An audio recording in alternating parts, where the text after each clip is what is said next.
First of all, I think the Kita Sea Defense Project, what is happening in Kita, is a topical issue in the country as we speak now. And I want to take this opportunity to empathize with the people of Ketu South.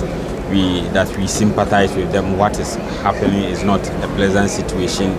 And I want to emphasize that this is not a man-made disaster, it's a natural disaster. So there's not much we can do about it. This is as a result of climate change. You know, the rate at which the rainfall situation is ongoing. You know, quite some few months ago, I was personally there to witness the same issue, and it has happened again. That is climate change. The raining is too much. So I want to sympathize with them with what is happening, and government is working towards it. As we speak now, a team from my office, NADMO headquarters, they are on their way with relief items to support the people of Ketu South, and that is the immediate solution to the situation. But with the long term, yesterday the Works and Housing Minister, Honorable Francis Asseso, spoke to the media about what government is doing. I think the first phase of the Kita Sea Defense Project has been done. You know, this Kita Sea Defense Project date back from the PNDC days to the NDC, and President Kufuor came in and started working on it. The successive government has continued with it, but the second phase is just to take off,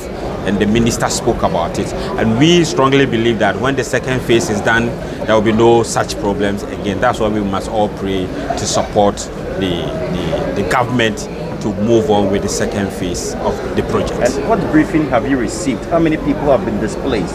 And how sure are we that the items you are sending to them will be enough to take care of all of them? When disaster strikes, the first thing you do is to do search and rescue before you do assessment. Then you get to know the number of relief items you send there. It is ongoing, and therefore my staff at Ketu South are also doing continuous assessment. So I cannot tell you how many people has been affected right now, but as an emergency organization, we know how we go by it. So a reasonable number of relief items is being sent there. Later on, when the assessments are ready and the number is more than what we send there, we will add on top.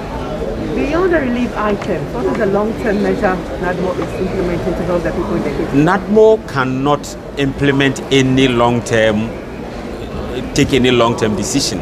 That is why I said that the Minister of Works and Housing yesterday spoke to the country. He spoke through the media that the only situation, the only thing that can be done to solve the situation is to start and complete the second phase of the Kita Sea Defense Project. When that is done, I think that will solve the problem. And I must say that it is not only Kita, it is not only Volta region. Ghana has about 550 kilometers of coastals, and tidal waves affects all the coast. I remember 2017 when I assumed responsibility as Director General of NADMO.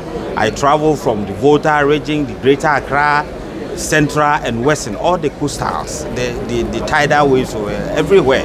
As we speak now, I'm getting briefing that even Dangbin areas of Greater Accra is also suffering from such problem. It is not much as what is happening in Kita, so we're going to go there also. So it is not only Volta region, but yes, of course, the Ketu South issue has always been the biggest, and government is working towards it. When the second phase is done, the problem will be a thing of the past. You have been speaking about disaster reduction, disaster prevention, risk reduction. Yes. Here. Looking at what is happening and how you link this to climate change, how are we getting it to Ghanaians? How are we getting Ghanaians to appreciate what is happening so that they can also know what measures to put in place to save themselves? Yeah, when you talk about the disaster risk reduction and link it to climate change in the world and in our country, let me zero it to our country. Let me just make it simple. In our country, Ghana, we all knew that it is June, July that rain falls. Today, the rain is falling from January to December. So the question you ask yourself, what has changed? That it is no more June, July, and now a whole year round rain can fall, or there can be droughts all over. That is as a result of climate change. That is what we call climate change, and we have to adapt to it. It is happening all over the world, and Ghana is not exceptional. So now there's a climate change, and the end result of climate change is major disasters such as droughts, major floods, tidal waves as we are experiencing in K2 South, migration issues, among other things. So that is why we, as the coordinating agency for disaster management and disaster risk reduction, we are here to showcase what we have. And as I said earlier on, when you have droughts, it becomes a very big problem. Because one, food insecurity becomes rampant in the country. Crisis, for instance, when there's droughts in the northern part of the country, Fulani herdsmen will have to bring their cattle down south because they need to get greenies to feed on. By coming down South Ghana, they go to people's farms and it becomes a problem between them. You know the story.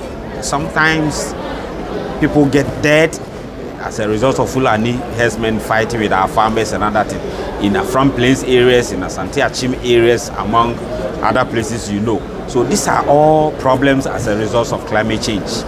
Major floods are all over. Floods are all over today because everybody is ready. Everybody get prepared because you know June, July there will be floods, so they get prepared. But today you don't know when floods will come, so you have to be prepared at all times. So these are some of the things we are doing. We want to urge all Ghanaians to adapt climate change because it has come to stay. Then we all get ready at any time. We stop building on waterways. We call on traditional authorities to stop selling lands on waterways for people to fill and do projects. It's an appeal to our revered chiefs